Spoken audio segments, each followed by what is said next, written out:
Ciao l'équipe, j'espère que vous allez bien. Ce soir on se retrouve, on a fini le petit Rally Raptor. Donc on a fait une grosse révision dessus, démonté de A à Z, on a remplacé tous les roulements, diff, porte-fusée et compagnie, on a tout changé. On a changé le combo, ça on va le voir à l'intérieur. Les huiles de suspension, j'ai laissé comme c'était. Ça me convenait pas trop mal. On avait une fuite sur le diff à l'arrière, donc du coup on a profité pour remplacer les joints. J'en avais, donc j'ai pu faire l'OP. Et puis voilà, hein, de l'extérieur, c'est tout ce qu'on avait. Alors, je me suis arrangé pour que le petit poulet, hop, il est là. Regarde-moi ça. Encore une bécane qui a du talent. J'ai hâte de l'essayer demain. Vraiment, vraiment hâte. Alors, ça, il faut encore remédier à ça. Hop là. Donc, on a un cerveau. Alors, attends, je vais couper tout ça, ça sera plus facile. Alors, on a un cerveau, tu le vois peut-être pas en dessous. Donc, SPT 35 kg, Cornalu. On a un combo Spectrum, donc un ancien BLX 185, donc qui prend 2, 3, 4, non, qui prend 3, 4, 6S. Un Spectrum Firma 2050 kV en 4274, la clampe pour le radiateur qui va dessus. On a un parpaing à la place de la batterie, donc c'est une Gen 6S 6008, donc en bashing. Donc je crois que c'est du 120C, je crois que j'ai vu avant. Ouais, c'est ça, 120C.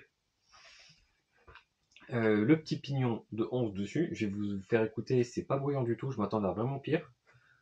La boîte radio, ça rentre vraiment au chausse-pied, les trois pauvres câbles qui doivent sortir, ça rentre vraiment au chausse-pied dedans. Et puis voilà, hein, donc comme je dis, on a remplacé tous les roulements, on est passé sur des... On n'avait pas de roulement étanche, donc j'ai remplacé par les 18 roulements en étanche. Comme ça, Monsieur Koubiak sera tranquille avec. Hop, hop, hop. J'ai desserré un peu le sauve-serve aussi, il était serré à bloc, donc aucune action pour limiter les chocs, donc ça c'était moyen. Et puis voilà, donc grosse révision, tout nettoyé, tout débarbouillé, tout dégraissé surtout, parce qu'il était ultra poisseux comme ça, comme machine. Les ressorts, j'ai détendu un petit peu, j'ai utilisé l'ancrage du bas, parce que l'amortisseur est tellement lent qu'en fait ça change rien du tout, mis à part l'inclinaison, donc je l'ai fait descendre un petit peu. J'ai changé quelques vis. Bon, ça se verra peut-être pas sur le timelapse, mais il y a deux vis donc, qui ont été collées à la Loctite. J'ai galéré à les sortir, j'ai dû les percer pour les enlever. Hop, mis en part ça, ça a été. Hop, hop, hop. Et puis voilà, hein, franchement, il n'y avait rien de trop spécial. Juste une grosse révision. Ouais, les diffs, donc 40 devant, derrière, 40 000 et 150 000 au centre. Et là, du coup,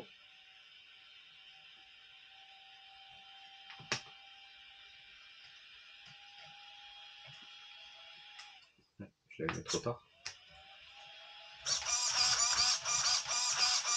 Le cerveau qui est assez rapide.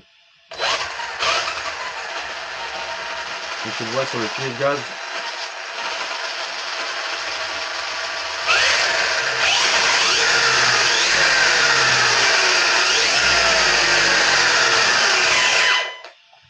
Et on a un bon frein qui est vachement sympa. Donc j'ai encore m'attaquer à la prod pour avoir le punch à 1, parce que j'ai pas besoin de plus de toute manière là-dessus. Je vais pas faire de gros sauts, des trucs comme ça. Mais je l'ai vite fait rouler sur le macadam avant avec l'autre radio, c'est ça que ça a mis un peu de temps. Bon, vous l'avez pas vu, mais moi ça a mis un peu de temps. Ouais, mais du coup, franchement, ça allait vachement bien. Avec les gros pneus là, franchement, c'était vachement sympa.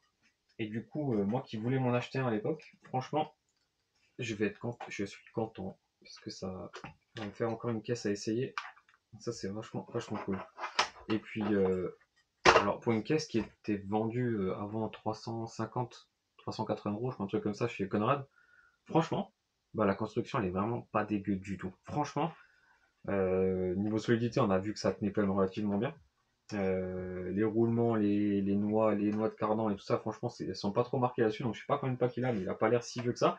Il a quand même une option, la cale de train arrière, on a vu, donc je pense qu'il a dû arracher celle d'origine en plastoc. Et puis c'est tout, hein. Franchement, bonne petite caisse, j'étais vraiment content d'ouvrir ça. engraissé un peu à l'arrache pour pouvoir faire l'entretien. Parce qu'à la base, c'était pas trop prévu. Mais franchement, ouais, bonne surprise. J'ai hâte d'essayer ça. Donc, qu'est-ce qu'il y a d'autre? Il y avait quoi? Il y avait quoi comme truc à faire attention? Il y avait rien de spécial, hein. Franchement, tout va bien, tout est bien. Si t'es un peu organisé, en fait, il n'y a rien de spécial quand tu démontes à faire super attention. Hmm,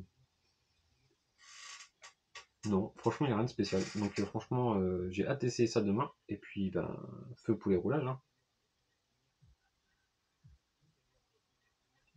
Je réfléchis si j'ai rien oublié. J'oublie toujours un truc, il faut que je vais faire un rajout de rajout et compagnie.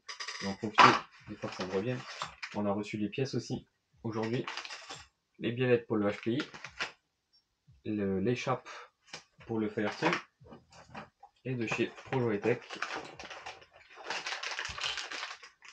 Tous ceux qui étaient ovales m'avaient porté la poisse parce que tout le monde m'a dit qu'ils avaient réussi à les péter. Et moi, ça fait 2 ans que j'ai le 8SC et j'ai pété aucune pièce dessus. Pourtant, je l'ai jamais trop économisé. Et là, ben, j'ai fait une chape, une chape, un porte-fusée avant.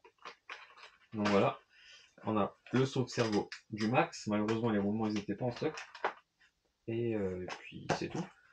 Donc les roulements arrivent tranquillement après. Donc maintenant, ça, c'est révisé, c'est tout bon.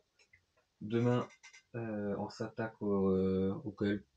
On va faire le Savage demain. Après-demain, le Fireteam. Et après celui-là, et on va peut-être même le vendre. Donc, ouais, on se voit vite pour les essais. Allez, à toute l'équipe. Ciao.